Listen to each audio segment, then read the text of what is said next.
Hello வணக்கம். எல்லாரும் எப்படி இருக்கீங்க? நான் நல்லா இருக்கேங்க. நீங்களும் நல்லா இருக்கீங்கன்னு நான் நம்புகிறேன்.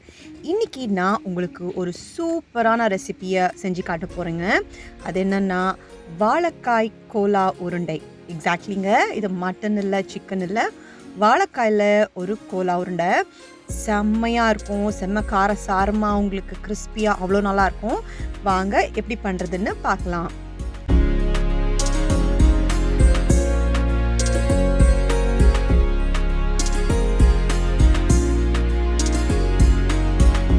இந்த வாழைக்காய் கோலா உருண்டைக்கு நான் 2 வாழைக்காய் எடுத்து இந்த மாதிரி கட் பண்ணி இட்லி குக்கரில் ஒரு 15லேருந்து 20 நிமிஷம் வேக வைக்கிறேங்க, ஹை ஸ்டீமில்.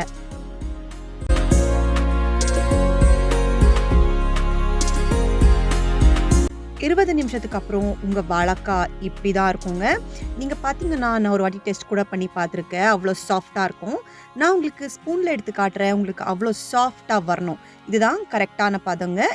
இப்படி நீங்கள் ஒரு 20 மினிட்ஸ் வாழைக்காயை வேக வச்சுக்கோங்க. வேக வச்சுட்டு இதை நாங்கள் தோலை உரிச்சிட்டு இதை நாங்கள் ஸ்மாஷ் பண்ணி வச்சுக்கலாம்.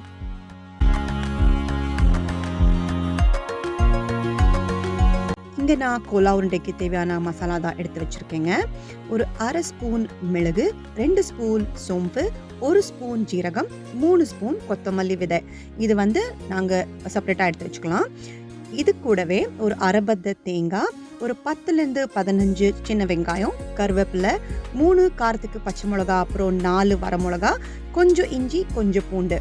இது எனக்கு போதுமான மசாலாங்க.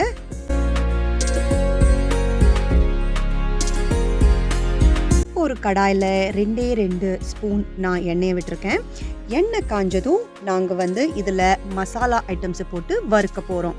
ஃபர்ஸ்ட் நான் எடுத்து வச்ச ட்ரை மசாலாஸ் அப்படின்னா உங்கள் பெப்பர், ஜீரகம், கொத்தமல்லி விதை, அப்புறம் சோம்பு, இந்த 4ம் போட்டு நான் கொஞ்சம் ஒரு 30 to 40 செகண்ட்ஸ் நான் இதை வறுத்துக்க போகிறேங்க. கொஞ்சம் பொன்னிறமாக வறுத்ததும் நான் வரமிளகா 4, 3 பச்சை மிளகா, அப்புறம் கொஞ்சம் கருவேப்பிலையும் சேர்த்து நல்லா வறுத்துக்கணுங்க. இப்போ இதுக்கு எடுத்து வச்ச இஞ்சி பூண்டை போட்டுக்கலாம். போட்டு நீங்கள் நல்லா இதை ஃப்ரை பண்ணிக்கோங்க. 1 நிமிஷம் இந்த மசாலாவை நல்லா வறுத்ததுக்கப்புறம் எடுத்து வச்ச எல்லா சின்ன வெங்காயத்தையும் போட்டு நாங்கள் மறுபடியும் 1லேருந்து 1.5 நிமிஷம் நல்லா வறுத்துக்கலாம்.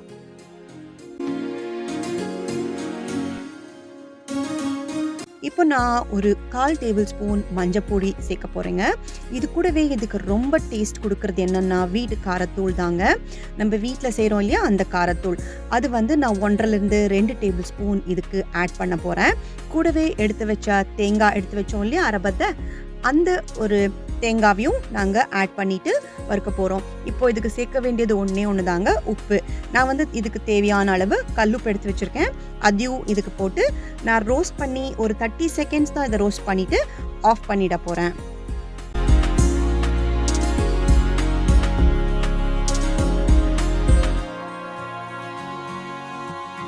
வறுத்து வச்ச மசாலாவை நல்லா ஆற விடணுங்க. அதுக்கப்புறம் தான் நாங்கள் இதை கொரன்னு ஆட்டிக்க போகிறோம். நான் தேவையானது எல்லாமே எடுத்து வச்சுருக்கேங்க. இதை பாருங்கள், இவ்வளோதான். நான் 2 வாழைக்காயை வேக வச்சுருந்தேன் இல்லையா, அது கொஞ்சம் கொத்தமல்லி தலை, நாங்கள் வறுத்து வச்ச மசாலா, அப்புறம் அந்த பவுல் இருக்கு இல்லையாங்க, அவ்வளோதான். நான் கடலை மாவு எடுத்து வச்சுருக்கேன். ஸோ ஒரு 5 டேபிள் ஸ்பூன் இருக்கும், அவ்வளோதான் கடலை மாவு உங்களுக்கு தேவைப்படும். அது மட்டும் நான் எடுத்து ஒரு பவுலில் வச்சுருக்கேன்.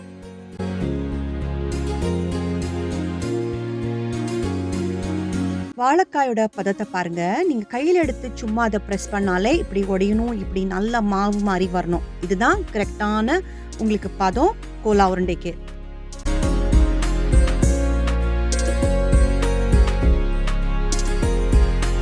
நான் மிக்சியில் தண்ணியே ஊற்றாம இந்த கொரன்னு இந்த மசாலாவை அரைச்சி வச்சுருக்கேங்க. 1 ஸ்பூன் கூட தண்ணி ஊற்றல. வேணா நீங்கள் ஸ்பூனில் மட்டும்தான் தண்ணி ஊற்றிக்கணும். மசிச்ச வாழைக்காயில் நான் கொரன்னு அரைச்ச மசாலாவும் கொத்தமல்லி தலையும் போட்டாச்சுங்க. இதுக்கு பாருங்கள், நான் 2 பெரிய டேபிள் ஸ்பூனில் கடலை மாவு போடுறேன், அவ்வளோதான். ஸோ இதை ஃபஸ்ட்டு நான் பிசைஞ்சு பார்த்துக்க போகிறேன். பிசைஞ்சு எனக்கு அது கன்சிஸ்டன்சி கரெக்டாக வந்ததுன்னா நான் கடலை மாவு ஆட் பண்ண போகிறது இல்லை. இப்போ பாருங்கள், நான் உண்டை கட்டுற வந்து எவ்வளோ அழகாக பால்ஸ் வருது, எவ்வளோ அழகாக வந்து நான் அந்த உண்டையாக பிடிக்க வருதுன்னு பாருங்கள். இதுதான் கரெக்டான பதம். இப்போ இதை நாங்கள் எண்ணெயில் டீப் ஃப்ரை பண்ண போகிறோம். கோலா உருண்டையை டீப் ஃப்ரை பண்ணுறதுக்கு எல்லாமே ரெடி பண்ணி வச்சுருக்கேங்க. எண்ணெயும் நல்லா காஞ்சிட்ருக்கு.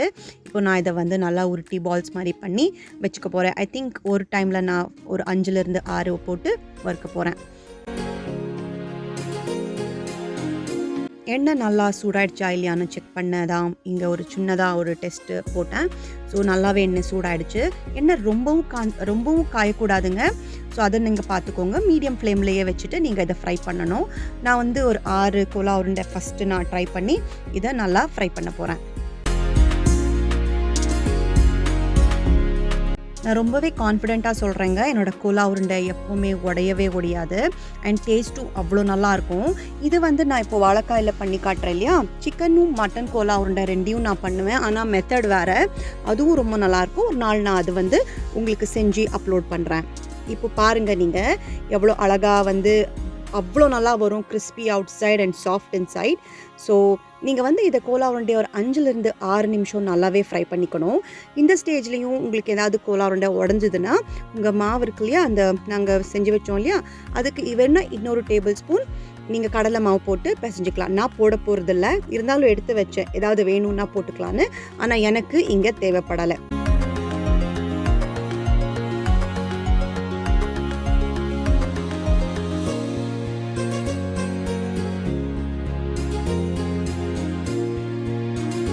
பொன்னிறமாக இந்த மாதிரி ஒரு கலரில் கோலா உருண்டை வந்ததும் நீங்கள் எடுத்துடுங்க.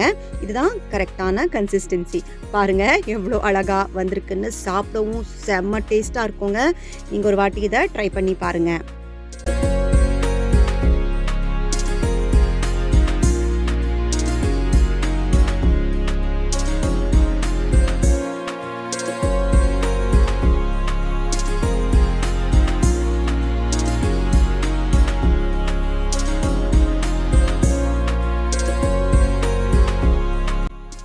நான் இன்றைக்கி சுட அரைச்சி விட்ட சாம்பார் தான் பண்ணியிருக்கேன். ஒரு நாள் இதோட ரெசிபியும் நான் அப்லோட் பண்ணுறேன். ஏன்னா இது என்னோடய டிஃப்ரெண்ட்டான ரெசிபி, ரொம்ப சூப்பராக இருக்கும். ஃப்ரெஷ்ஷாக வந்து அரைச்சி விட்ட சாம்பார், அப்புறம் சுட சாதம், அப்புறம் நம்ம கோலா உருண்டைங்க இன்றைக்கி ஹீரோ அவர். அப்புறம் இன்றைக்கி வந்து நான் நெய்யும் காய்ச்சினேங்க. ஸோ இந்த காம்பினேஷனோட இன்றைக்கி நாங்கள் எல்லோரும் சூப்பராக சாப்பிட போகிறோம். இந்த காரசாரமான கோலா உருண்டை அப்புறம் ஒரு டிஃப்ரெண்ட் ரெசிபி, இதை நீங்கள் கண்டிப்பாக ட்ரை பண்ணுவீங்கன்னு நான் நம்புகிறேன். மறுபடியும் ஒரு அட்டகாசமான ரெசிபியில் நாங்கள் சந்திக்கலாம். Until then, take care. Bye-bye.